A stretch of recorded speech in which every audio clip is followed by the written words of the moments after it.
तुम्हाला कल्पना आहे की मध्यंतरी सन्माननीय पक्षाध्यक्ष राज ठाकरे साहेबांनी आमच्या पक्षामध्ये काही समित्यांची नेमणूक केलेली आहे आणि त्याप्रमाणे गटाध्यक्षाच्या समिती विश्वक आमची समिती आहे. त्या समितीमध्ये आम्ही सगळे सदस्य आहोत आणि म्हणून आजपासून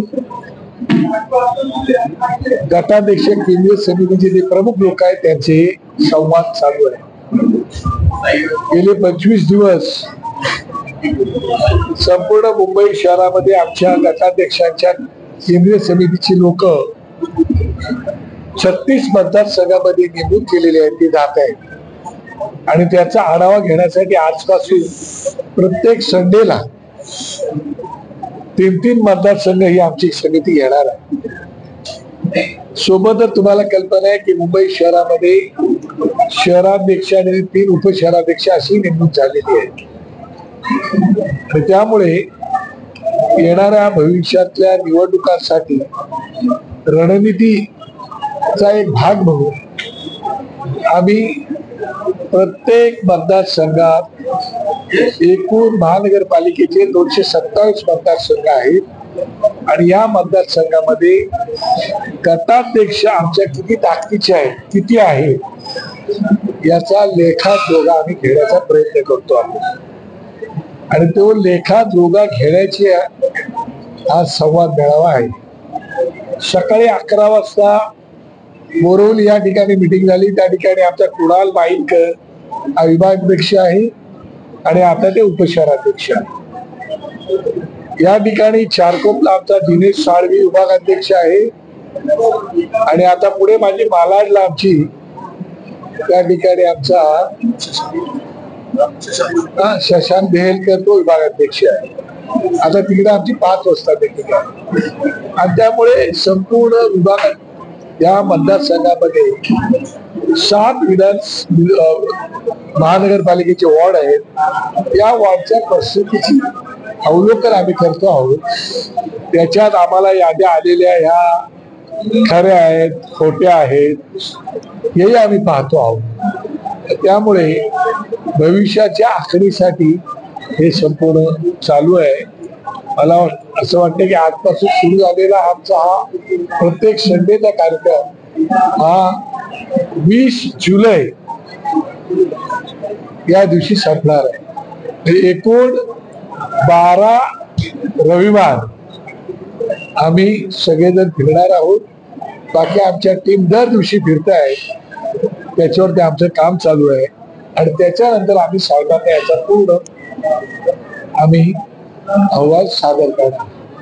अजित पवार आणि देवेंद्र फडणवीस यांनी जे सरकार चालवलं होतं त्या सरकारच्या काळामध्ये आता सध्याचे जे फोडाफोडीचं राजकारण आहे त्याचा पाया रचला गेला होता असं देवेंद्र फडणवीस काय देवेंद्र फडणवीस आणि अजित पवार यांनी महाराष्ट्र सरकार चालवलं होतं त्याच काळामध्ये आताच्या राजकीय परिस्थितीची पायाभरणी केली होती असं देवेंद्र फडणवीस काल कबूल केलं. विषय असं येत की काय पायाभरणी केली ती त्याचाच माहिती आहे. मला असं वाटतं की आम्ही आमच्या पक्षाचा विचार करावा. आमच्या पक्षाला आपल्याला कुठे घेऊन जायचंय त्याच्यावर आम्ही विचार करतोय आणि त्याप्रमाणे आमची आखणी चालू आहे. महानगरपालिकेच्या निवडणुकांमध्ये आपण नारा देणारे निवडणुकीला सामोरे जाणार याचे सर्वस्वी अधिकार राज ठाकरे साहेबांनी पक्षाध्यक्ष म्हणून आमचं काम आहे दिलेलं काम चोखपणे करणं आणि त्याचा अहवाल साहेबांपर्यंत पोहोचवणं, कार्यकर्त्याला विश्वासात घेणं आणि त्यांच्यावर जबाबदारी देणं आणि आम्ही जबाबदारी स्वीकारणं.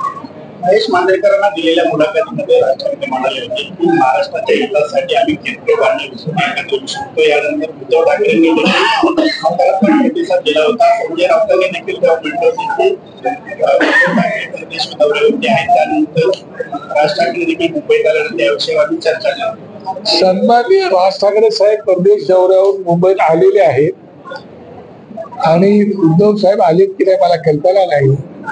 आता त्या 2 बंधूंमध्ये काय चर्चा चालू आहे ते त्यांना माहिती आहे. चर्चा चालू आहे नाही आहे मला काही माहिती नाही.